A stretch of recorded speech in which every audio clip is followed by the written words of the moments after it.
Bismillahirrahmanirrahim. Assalamualaikum warahmatullahi wabarakatuh. Alhamdulillahirabbil alamin wassalatu wassalamu ala asyrofil anbiya'i wal mursalin wa ala alihi wa sahbihi ajmain. Amma ba'd. Selamat pagi para santri kelas 9 ya yang saya cintai. Gimana kabarnya untuk yang masih di rumah? Insyaallah mudah-mudahan tetap sehat ya, dan jangan lupa ibadahnya harus tetap dijaga ya, walaupun tetap di rumah. Oke. Untuk pertemuan ini kita masuk ke materi selanjutnya, karena kemarin kita sudah membahas tentang rangkaian listrik, energi listrik, dan daya listrik yang bagian pertama ya, dimana di situ kita bahas ada arus listrik, ada kuat arus listrik, kemudian ada hukum ohm, sampai ke rangkaian listrik yang seri ataupun rangkaian listrik yang paralel ya. Nah, untuk itu kita melanjutkan materi yang sebelumnya, yaitu bagian 2 ya, kalau bisa saya katakan untuk pertemuan ini. Nah, kita bisa lihat kalau kemarin kita telah membahas hukum ohm, di mana ada hambatan terkait dengan kuat arus listrik ya, disimbolkan R. Kemudian kita sekarang masuk ke hukum 1 Kirchhoff ya. Sebenarnya hukum Kirchhoff ada 2, di sini kita akan coba bahas yang pertama saja ya. Di mana hukum 1 Kirchhoff berbunyi, pada setiap titik persambungan, jumlah seluruh arus listrik yang menuju ke persambungan sama dengan jumlah arus listrik yang meninggalkan persambungan. Ya, artinya apa? Ketika ada rangkaian listrik, kemudian ada, misalkan di gambar di sini disebutkan ada 3 sambungan ya, kemudian masuk dalam rangkaian tertentu, maka jumlahnya besarnya akan sama dengan sambungan yang meninggalkan sambungan, arus yang meninggalkan sambungan. Jadi jumlah masuk sama dengan jumlah yang keluar ya. Maka bisa dirumuskan jumlah I1 atau ini di bagian yang masuk sama dengan jumlah I2 atau arus yang keluar. Bisa saya katakan di sini adalah I1 plus I2 plus I3 sama dengan I4 plus I5 plus I6, kalau berdasarkan gambar yang seperti ini. Ini adalah hukum 1 Kirchhoff. Nah, kemudian lanjut, kita coba contoh soal sederhana. Di layar bisa dilihat, diketahui besar arus listrik yang melalui arus I2 ya, kuat arus I2 sama dengan 1 ampere.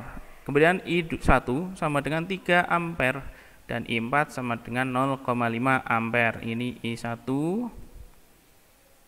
kemudian I2, I3 belum diketahui, I4 0,5 ya, 0,5. Oke, di sini I3 dan I5 belum diketahui. Di sini adalah arus masuk ya. Di sini adalah arus masuk juga. Di sini adalah, ini sambungan 3, ini adalah untuk yang keluarnya ya. Arus keluarnya adalah ini dan ini. Ini ya, I5. Kemudian tentukan besar arus listrik yang melalui I3 dan I5. I3 dan I5. Nah, kita coba penyelesaiannya. Nah, didapatkan persamaannya adalah jumlah I masuk sama dengan jumlah I keluar. I masuk di sini adalah I1 sama dengan 3A ya, di sini. Sama dengan I keluar. I keluarnya adalah I5. Ya, ini adalah persambungannya, ada 3 cabang di sini. Kalau bisa saya katakan inilah adalah rangkaian paralel jika di sini ada hambatannya ya. Oke. Oleh karena jumlah arus yang masuk sama dengan jumlah arus yang keluar, maka besar arus listrik yang melalui I5 sama dengan I1 ya. Ini ya, jumlah masuk sama dengan jumlah keluar. Jumlah I5 otomatis sama dengan jumlah yang masuk I1 ini. Oke. Sehingga sudah secara otomatis I5 kuat arusnya adalah 3, ampere mengikuti dengan arus yang masuk. Ya, saya ulangi, I5 itu jumlahnya sama dengan arus yang masuk, yaitu I1 dengan besar kuat arus adalah 3 ampere. Maka masuk ke rumus persamaannya.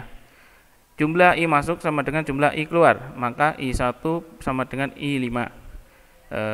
Di sini bisa saya katakan yang I masuk di sini adalah I2, I3, I4 ya. Jadi ini masuk semua dihitung ya. Maka I2-nya adalah 1, I3-nya adalah belum diketahui, dan I4-nya adalah 0,5 sama dengan I5-nya adalah 3. Oke.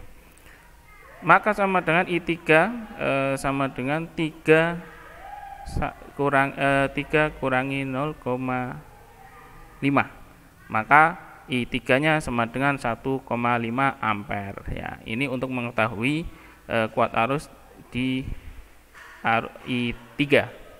Karena I5 sudah diketahui, dijawab ya, ketahui, maka I3-nya juga sudah ketahuan dengan penyelesaian seperti ini. Oke, kita lanjut. Nah, kemudian ada istilah energi listrik dan daya listrik ya. Ya, jadi ada dua istilah di sini, di mana rumusnya adalah berbeda pula. Ya. Kalian nggak usah bingung dengan banyaknya rumus ini, karena rumus ini adalah sebenarnya hampir sama prinsipnya, hanya berdasarkan nanti diketahuinya itu tergantung apa ya. Jadi rumus ini bisa dipakai, rumus ini bisa dipakai, rumus ini bisa dipakai, rumus ini bisa dipakai, ini juga bisa dan ini juga bisa. Maka tergantung menyesuaikan soalnya. Ya. Nah, ini kita lihat. Ada rumus energi listrik dan ada rumus daya listrik, di mana W ini diketahui energi listrik, kemudian V ini adalah tegangan listrik volt, I adalah kuat arus, T adalah waktu. Sedangkan di daya listrik, P ini adalah daya listrik, satuannya watt. V sama tegangan, I sama dengan watt arus, sama R-nya adalah hambatan listrik. Ya. Maka ini bisa menyesuaikan. Kalian bisa lihat ya, cermati untuk rumus energi listrik ini. Dan juga bisa kalian cermati untuk rumus daya listrik ini. Ya. Kita lihat contoh soalnya. Ya, untuk contoh soal energi listrik, pertama kita lihat, ibu memiliki kipas yang memiliki daya 20 watt yang kemudian digunakan selama 30 menit.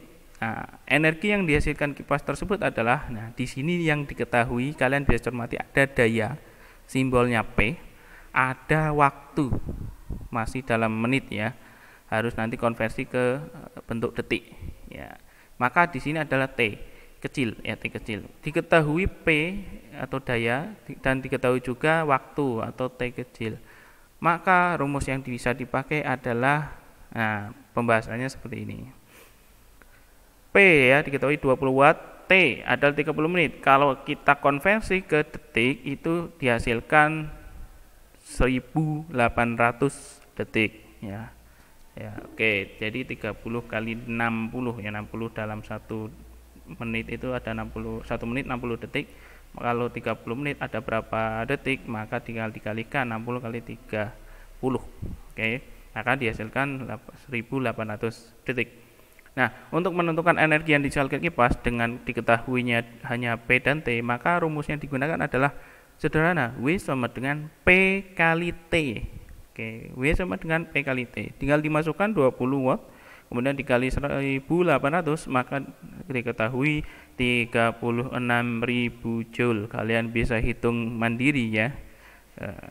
Kemudian kalau dalam kilojoule maka naik 3 tingkat ya, kalau dalam tingkatan konversi itu satuan, sehingga dibagi 1000 maka jadikan 36 joule, kilojoule ya. Oke, ini menggunakan rumus, nah yang paling bawah bahkan ya. Maka tergantung yang diketahuinya. Ketika ada soal yang diketahuinya V atau I dan T, maka menggunakan rumus yang di sini saja. Ya. Begitu juga dengan yang lain, kalau diketemui rumus yang diketahui I dan R dan T, ya maka pakai rumus yang ini ataupun ini sama. Dan lain sebagainya ya, menyesuaikan dengan soalnya. Kemudian soal untuk daya listrik. Ya, diketahui setrika listrik digunakan pada tegangan 220 volt mengalir arus sebesar 30 ampere. Berapakah daya listriknya? Yang diketahui di sini tegangan adalah V, kemudian mengalir arus itu I ya dengan sebesar 30 ampere ya. V dan I yang diketahui, maka penyelesaiannya adalah sebagai berikut. Diketahui V-nya 220 volt, I-nya 30 ampere, maka rumus yang digunakan adalah P sama dengan V kali I. Sederhana ya, V kali I. 200 volt dikali 30 ampere. Ya, mohon maaf, ini harusnya 30 ya. Soalnya adalah 2 ampere. Ini harusnya 2 ampere. Oke. Sehingga dihasilkan sekian ya. Jadi dihasilkan 440 watt ya. Maaf, soalnya ini harusnya 2 ampere ya, karena jika dikalikan maka dihasilkan 440 watt ya. Oke, itu soal ini didasarkan pada rumus. Nah, ternyata pada rumus yang paling atas, yaitu P sama dengan V kali I ya. Oke, V sama dengan V kali I. Ya, kita lanjutkan ya. Ada sumber arus listrik ya. Ketika ada listrik berarti ada sumbernya ya. Nah, dalam kehidupan sehari-hari yang bisa kita lihat adalah sumber listrik yang biasanya portable ya, bisa digunakan. Yaitu yang pertama adalah baterai ya. Baterai ini memiliki kutub positif dan kutub negatif, di mana kutub positifnya tersusun dari karbon dan negatifnya tersusun dari seng ya, di lapisan paling luar. Kalau karbon ini yang positif ini yang menjendul biasanya ya, dijendul begini kemudian masuk ke dalam tengah. Kemudian ada elektrolit amonium klorida ya, bahan-bahan dasar untuk baterai. Ada mangan dioksida ya, atau depolarisator atau butiran karbon, maka tersusunlah adalah baterai. Ada lagi satunya adalah aki atau akumulator. Ini biasanya ada di kendaraan ya, ada mobil, ada motor, ada truk, maka biasanya menggunakan aki sebagai sumber energi listriknya. Lampu bisa menyala, starter dan lain sebagainya. Nah, ini adalah aki. Kalau kurang lebih gambaran di dalamnya adalah ada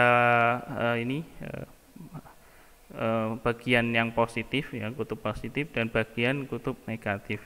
Merah positif, biru di sini negatif. Di mana di sini tersusun positifnya ini tersusun atas pelat timbal atau timbal dioksida, dan airnya di sini biasanya dengan larutan asam sulfat encer. Maka bisa didapatkan sebuah aki di sini ya. Oke, ini adalah aki. Nah, dalam listrik ya, dalam sumber-sumber listrik tertentu ada istilahnya arus yang bisa bolak-balik, ada yang hanya satu arah saja untuk arus listrik. Nah, kita lihat yang pertama ada arus bolak-balik dalam sebuah aliran listrik. Itu bisa didapatkan dari sumber-sumber seperti baterai, aki, elemen volta, dan dinamo.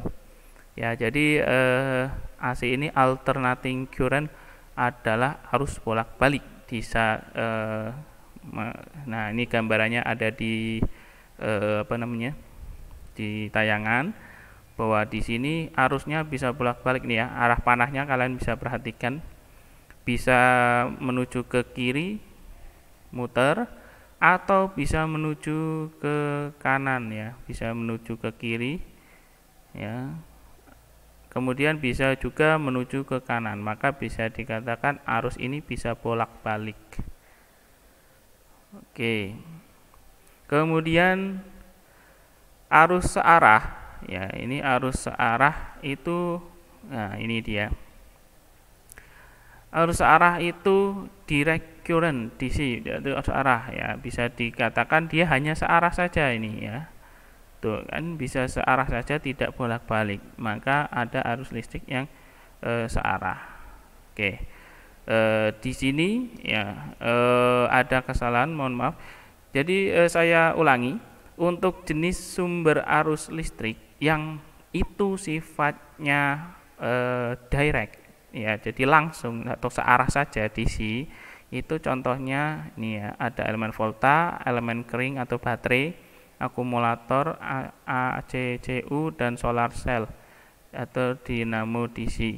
Ya, oke. Kemudian ada AC atau arus yang bisa bolak-balik, itu didapatkan dinamo AC dan generator. Ya.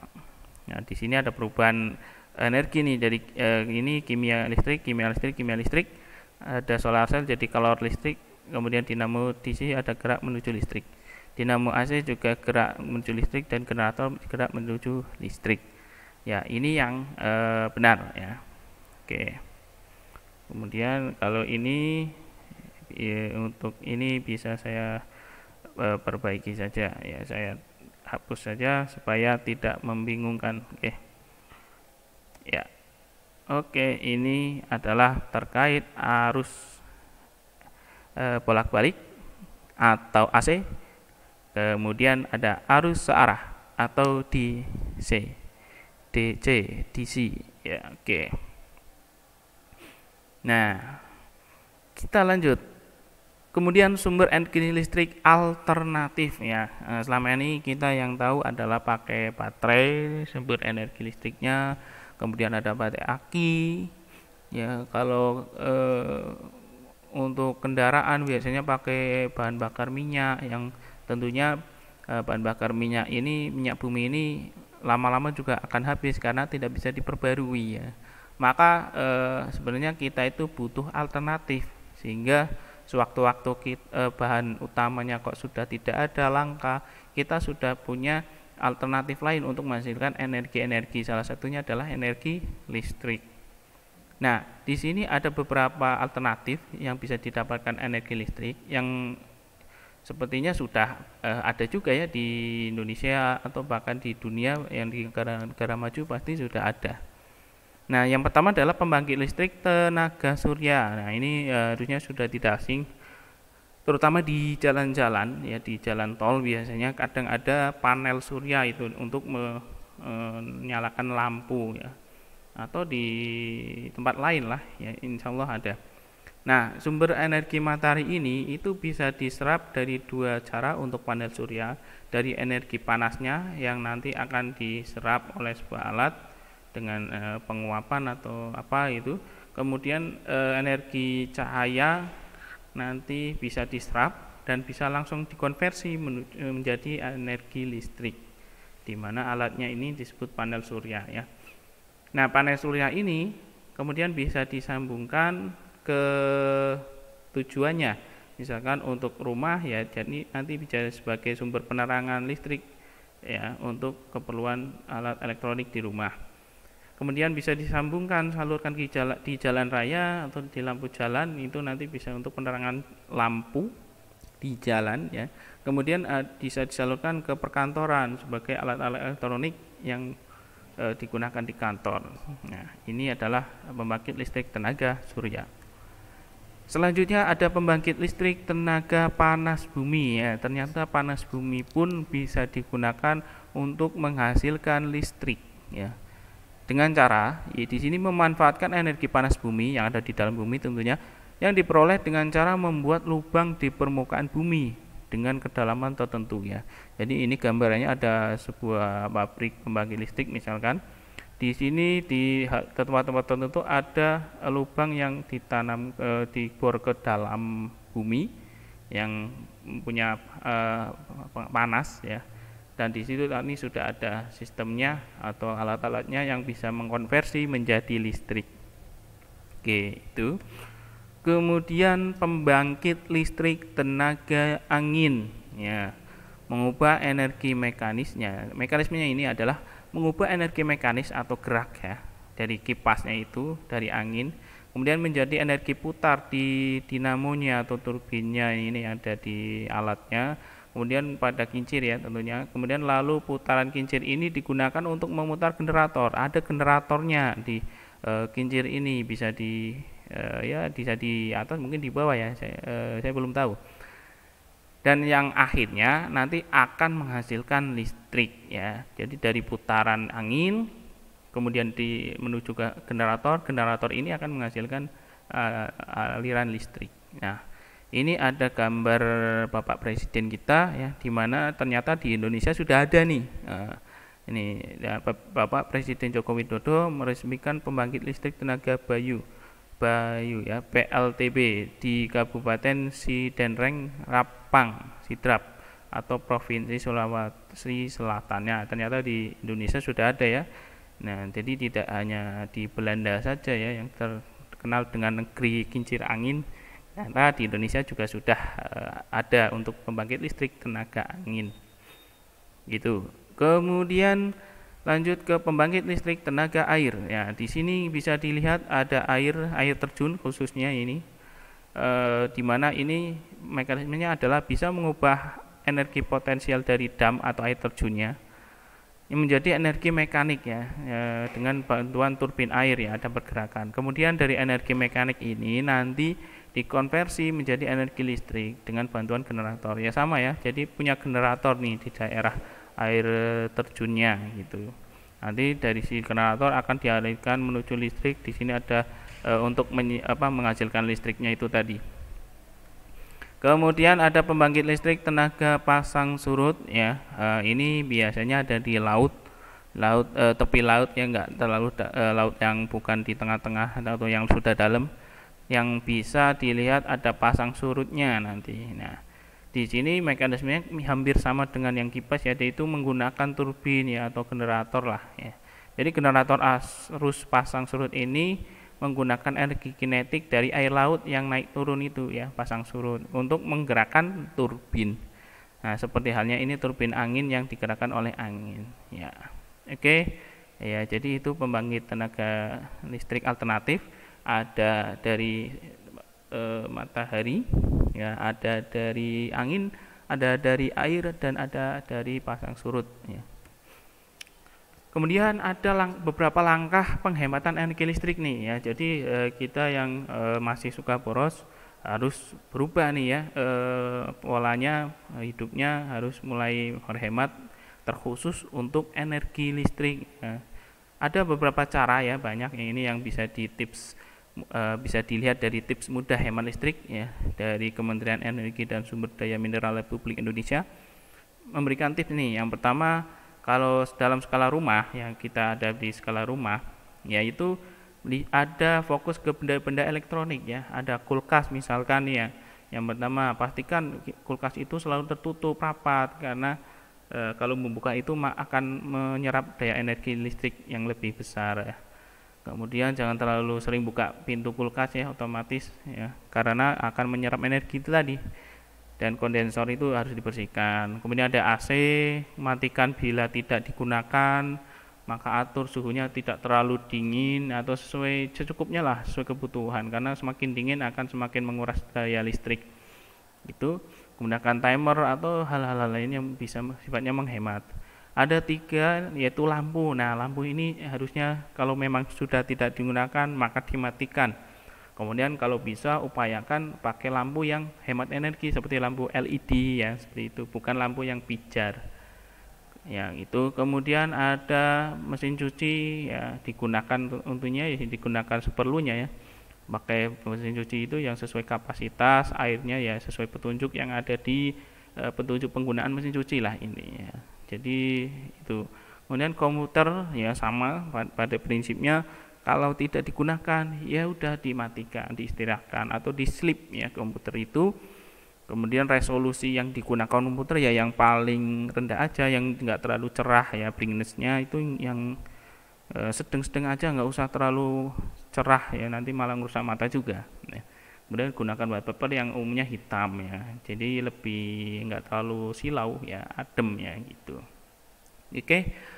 Itu materi yang bisa saya sampaikan di bagian 2 ini. Mudah-mudahan kalian bisa memahami dengan baik, dan apabila ada salah-salah kata dari saya mohon maaf.